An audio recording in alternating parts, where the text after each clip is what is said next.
I'm meteorologist and severe weather safety expert Charlie Neese. Tornadoes have a certain mystery around them. These storms are so menacing, so powerful, can happen so quickly and be so damaging that throughout the years, several myths have been developed around them to try to explain them.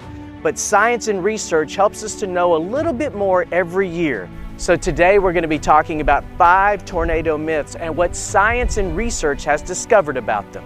So let's start with myth number 1. Tornadoes only occur in the spring. That is not true.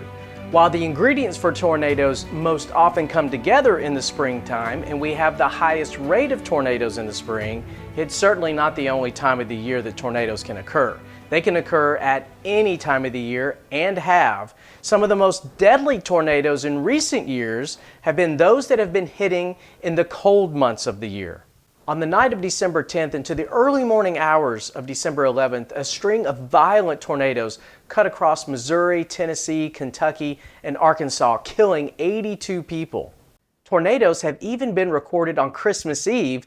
On the morning of December 24th, 1988, at around 6 in the morning, an F4 hit Franklin, Tennessee, killing 1 person and doing about $8 million in damage. And so while the big 4 ingredients needed for tornadoes, a strong jet stream, a strong surface system, warmth and moisture, they most commonly occur in the spring, tornadoes can and have touched down any month of the year.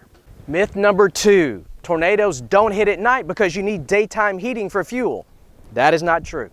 The reality is that tornadoes can occur at night, and these storms can be some of the most deadly to strike in any given year because you can't see them coming, and sometimes they occur even after people have gone to bed. The southeastern part of the United States sees more nighttime tornadoes than anywhere else in the world, and that's because of its proximity to the Gulf of Mexico. Especially in the cooler months of the year, as storm systems approach from the west, they'll pull up warm, moist air from the Gulf of Mexico ahead of them.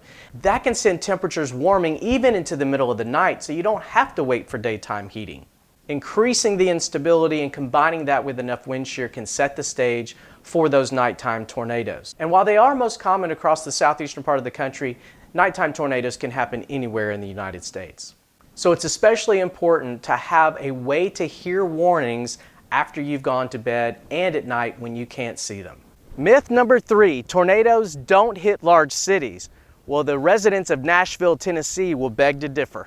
Nashville has been hit several times. On March 3rd, 2020, a devastating nighttime tornado tore through the middle of Nashville and then continued on to the east as well, becoming one of the costliest tornadoes of that year. Other large cities that have been hit over the last 30 years include Birmingham, Alabama, Salt Lake City, Utah, Atlanta, Georgia, Little Rock, Arkansas, and St. Louis. Especially downtown areas are relatively small targets for tornadoes to hit, but they can happen. And as we continue to see a lot of cities like Nashville with a growing population in the downtown areas, the risk becomes a little larger. So everyone, no matter whether you live outside or inside a city, has to have a tornado safety plan. Myth number 4 is probably one that you've heard before and you might have heard in your childhood. Open the windows if a tornado is coming. Do not do that. This is actually a dangerous myth, and it came out of the thought a long time ago that as tornadoes approach, the pressure drops so much it would cause buildings to explode because of the pressure change, but that is not the case. It's winds in a tornado that do the damage. In addition to that, it's the winds that break the windows out anyway, so there is no need for anybody to go and open up the window. If you do so, you're just putting yourself in a very dangerous spot. Most of the injuries and deaths in tornadoes occur as debris hits them, and if you go to the window, you're exposing yourself to that debris flying around. So if a tornado is approaching your area, the very best thing you can do is go immediately to your safe spot. And wrapping up with myth number 5, tornadoes always destroy everything in their path. Fortunately, that is not true. Now, it is true that the strongest tornadoes that touch down, the EF4s and the EF5s, can cause catastrophic damage and can wipe away houses off their foundations. But the good news is they generally make up less than 1% of all tornadoes that touch down in any given year. And sometimes we can go several years between EF5s touching down anywhere.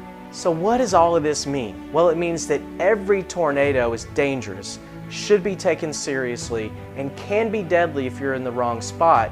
The vast majority of tornadoes do not destroy every single thing in their path, and that means that they're survivable. So we all need a tornado plan for our home that strategically puts us in the best spot that gives us the highest percentage chance of making it through a tornado just fine. I've got a video linked below that talks about best practices from the National Weather Service on how to formulate your plan. And if you found this information valuable, please like, subscribe, and share. And remember what meteorologists always say, be prepared, not scared. Stay safe.